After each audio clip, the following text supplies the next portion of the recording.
नमस्कार साथियों, मेरा नाम है एहसन भारती और आपका स्वागत है सानवी जीएस चैनल के नए वीडियो में।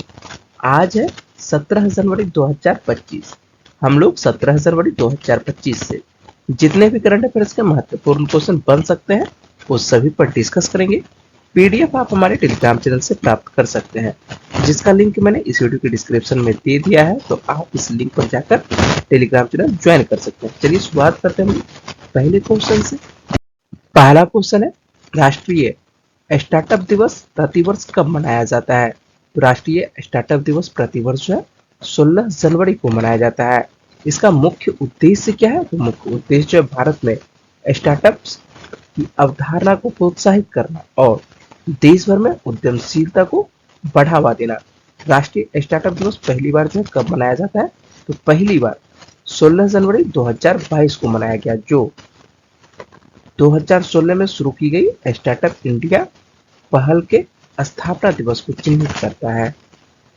नेक्स्ट क्वेश्चन है, मोदी कैबिनेट ने 8वें केंद्रीय वेतन आयोग को मंजूरी दी है, कब से लागू होने की उम्मीद है? तो वर्ष 2026 से लागू होने की उम्मीद है। सरकार ने केंद्रीय कर्मचारियों के लिए 8वें वेतन आयोग के गठन को मंजूरी दे दी है। नए वेतन आयोग की सिफारिश लगभग अगले साल जो है जनवरी 2026 से लागू होगी। 7वां वेतन आयोग कब लागू हुआ था? तो यह जो है 2016 में लागू किया गया था। इस वेतन आयोग की सिफारिश से लागू हुए करीब 10 साल होने वाले हैं। आमतौर पर केंद्र सरकार अब तक हर 10 साल में नए वेतन आयोग का गठन करती आई है। जब आप पेपर पढ़िएगा वेतन आयोग के बारे में, ठीक है, 8वां वेतन आयोग लागू होने की उम्मीद है 2026 से, और पेपर में यह जो है सभी पेपर में आपको 8वें वेतन आयोग के बारे में पेपर में आर्टिकल मिल ही जाएगा, और वहां पर आपको एक नया शब्द देखने को मिलेगा और वह शब्द है फिटमेंट फैक्टर। तो फिटमेंट फैक्टर जो है क्या है और यह कैसे काम करता है, आइए इस पे बातचीत करते हैं। फिटमेंट फैक्टर वह गुणांक है जिसके आधार पर वेतन में वृद्धि की जाती है।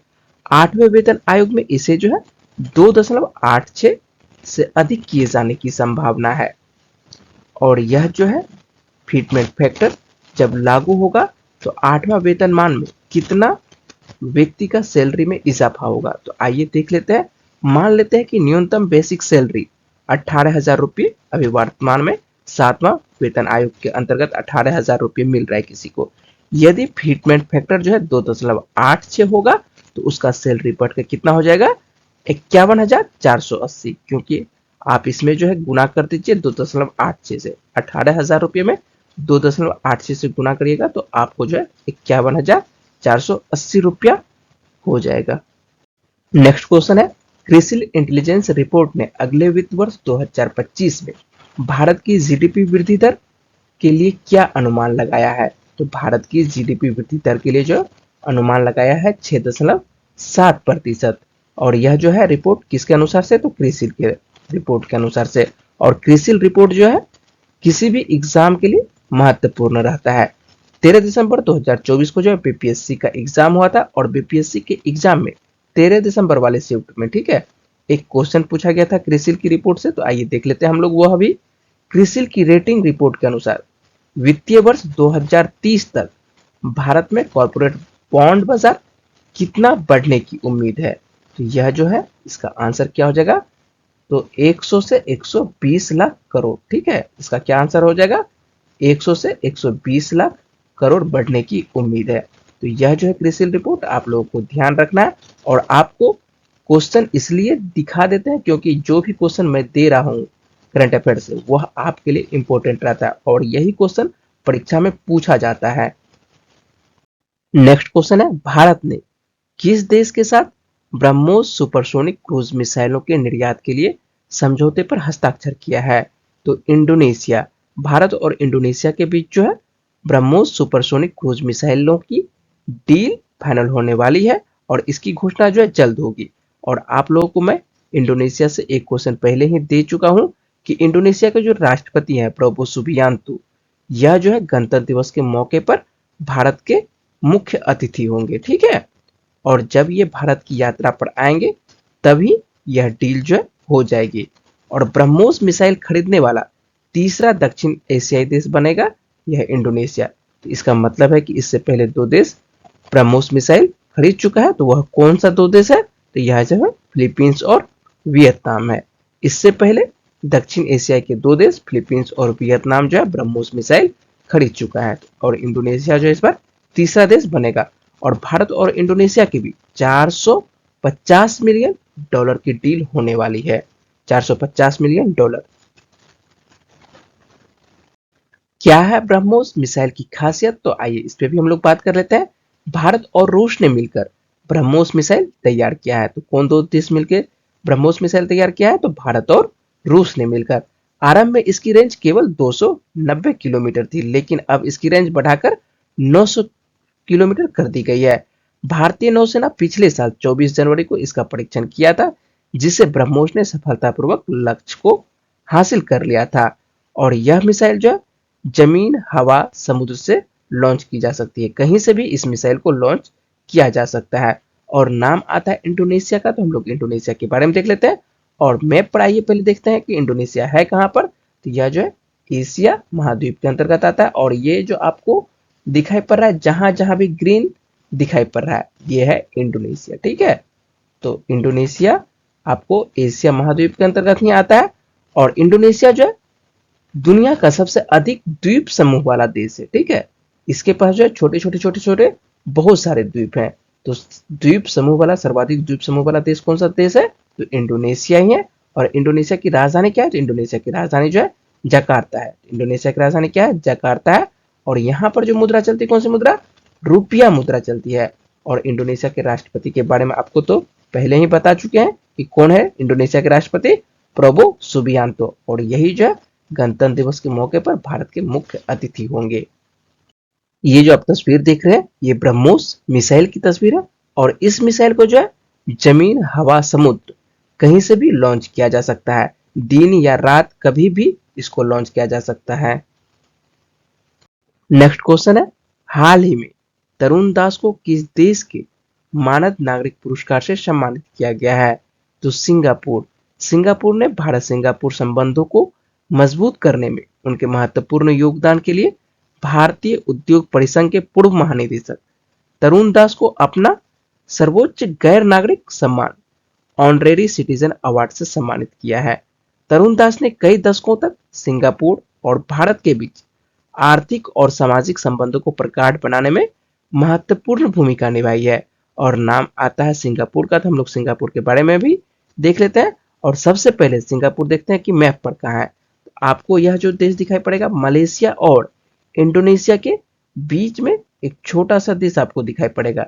और यही जो है इंडो आपको मलेशिया और इंडोनेशिया के बीच में छोटा सा देश सिंगापुर आपको दिखाई पड़ रहा है। ठीक है, मैप पर ध्यान से देखिएगा तब आपको सिंगापुर नजर आएगा।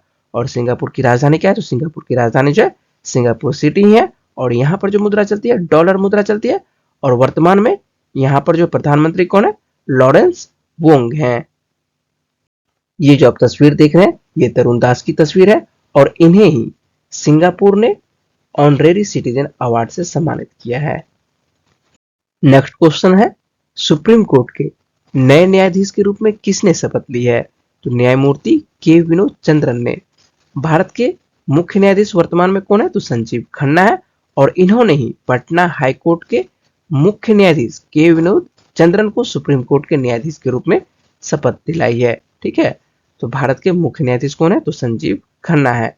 ठीक है, और न्यायमूर्ति के विनोद चंद्रन की यदि बात करते हैं, तो ये जो है 29 मार्च 2023 को पटना उच्च न्यायालय के मुख्य न्यायाधीश नियुक्त हुए थे। ठीक है, और अब जो है वर्तमान में ये सुप्रीम कोर्ट के न्यायाधीश बन चुके हैं। और यदि बात करते हैं कि सुप्रीम कोर्ट में न्यायाधीशों की कुल संख्या कितनी होती है, तो सुप्रीम कोर्ट में न्यायाधीशों की कुल संख्या जो है 34 होती है, जिसमें मुख्य न्यायाधीश भी शामिल हैं। ये जो आप तस्वीर देख रहे हैं, ये के विनोद चंद्रन की तस्वीर है। और इन्हें ही सुप्रीम कोर्ट के न्यायाधीश के रूप में शपथ दिलाई गई है। ये पहले पटना हाई कोर्ट के मुख्य न्यायाधीश थे।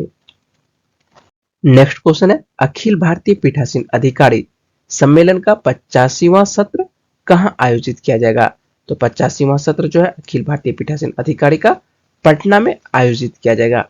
अखिल भारतीय पीठासीन अधिकारी सम्मेलन, जिसको कि शॉर्ट में क्या कहते हैं, पीओसी बोलते हैं। ठीक है, इसका फुल फॉर्म क्या होता है?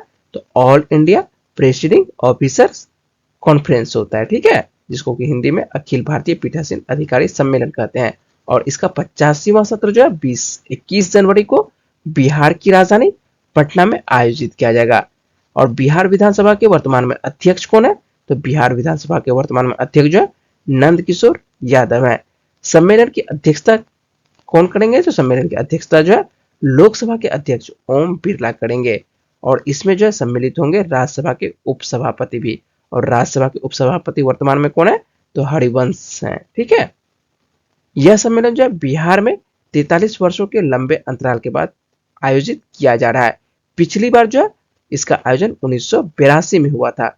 यह तीसरी बार है जब बिहार की राजधानी पटना में एआईपीओसी की मेजबानी किया जा रहा है। नेक्स्ट क्वेश्चन है, नव भारत साक्षरता कार्यक्रम उल्लास के तहत कौन सा केंद्र शासित प्रदेश पहली पूर्ण साक्षर प्रशासनिक इकाई बनी है? तो लद्दाख। लद्दाख नव भारत साक्षरता कार्यक्रम उल्लास के तहत पूरी तरह से साक्षर केंद्र शासित प्रदेश बन गया है। लद्दाख जो है 97% साक्षरता दर हासिल की है। इस कार्यक्रम के तहत जो है 15 साल और उससे ज्यादा उम्र के गैर साक्षर लोगों को बुनियादी साक्षरता, जीवन कौशल, व्यवसायिक कौशल और सतत शिक्षा दी जाती है। यह कार्यक्रम जो है 2022-23 से 2026-27 तक लागू किया जा रहा है। इस कार्यक्रम का मकसद जो है साल 2030 तक देश में 100% जो है साक्षरता हासिल करना है। इस कार्यक्रम में जो है डिजिटल और वित्तीय साक्षरता भी शामिल है।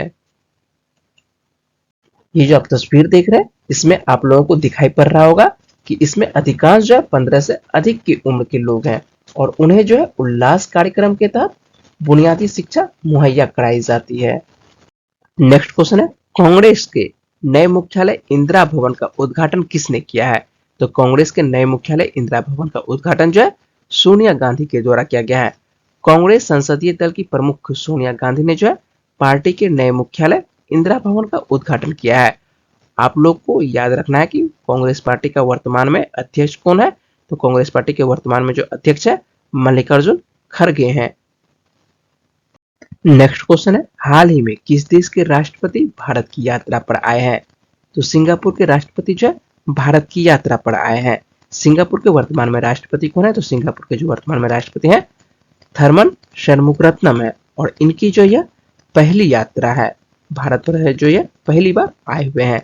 यह यात्रा जो भारत और सिंगापुर के बीच कूटनीतिक संबंधों की 60वीं वर्षगांठ के अवसर पर हो रही है। और ये जो आप तस्वीर देख रहे हैं, ये जो बीच में आपको दिखाई पड़ रहे हैं, यही है सिंगापुर के राष्ट्रपति थर्मन शनमुगरत्नम। और इनके साथ जो है इनकी पत्नी भी भारत की यात्रा पर आए हैं। और ये दोनों जो है महात्मा गांधी के स्मारक राजघाट पर पुष्पांजलि अर्पित कर रहे हैं। पिछले वीडियो में मैंने आप लोगों से प्रश्न पूछा था, दिसंबर 2024 के लिए ICC men's player of the month का पुरस्कार किसने जीता है? तो इसका जो पुरस्कार जीता है जसप्रीत बुमराह जीता है। पुरुष वर्ग में जो है जसप्रीत बुमराह जीता है, जबकि महिला वर्ग में किसने जीती है? तो एनावेल सदरलैंड के द्वारा जीता गया है। और अधिकांश छात्रों ने इस प्रश्न का जवाब जो है कमेंट बॉक्स में सही दिए हैं। हम लोग आज का प्रश्न देख लेते हैं। निजामाबाद स्थित राष्ट्रीय हल्दी बोर्ड का प्रथम अध्यक्ष किसे नियुक्त किया गया है? तो इसका सही जवाब क्या है वो जल्दी से आपको कमेंट बॉक्स में बताना है। और मुझे उम्मीद है कि इस वीडियो में मैंने जितने भी इंपोर्टेंट क्वेश्चन पर बात की है वो पॉइंट्स आपको समझ में आए होंगे। अगर आपको वीडियो अच्छी लगी तो वीडियो को लाइक करिएगा, शेयर करिएगा और अपने दोस्तों को वीडियो के बारे में बताइएगा। और चैनल को सब्सक्राइब अवश्य कर लीजिएगा, जिससे कि आपके पास प्रत्येक दिन करंट अफेयर्स मिलता रहे। चलिए मिलते हैं आप लोगों से अगली वीडियो में, तब तक के लिए अपना ख्याल रखिएगा, पढ़ते रहिए। वीडियो में बने रहने के लिए बहुत बहुत शुक्रिया, धन्यवाद।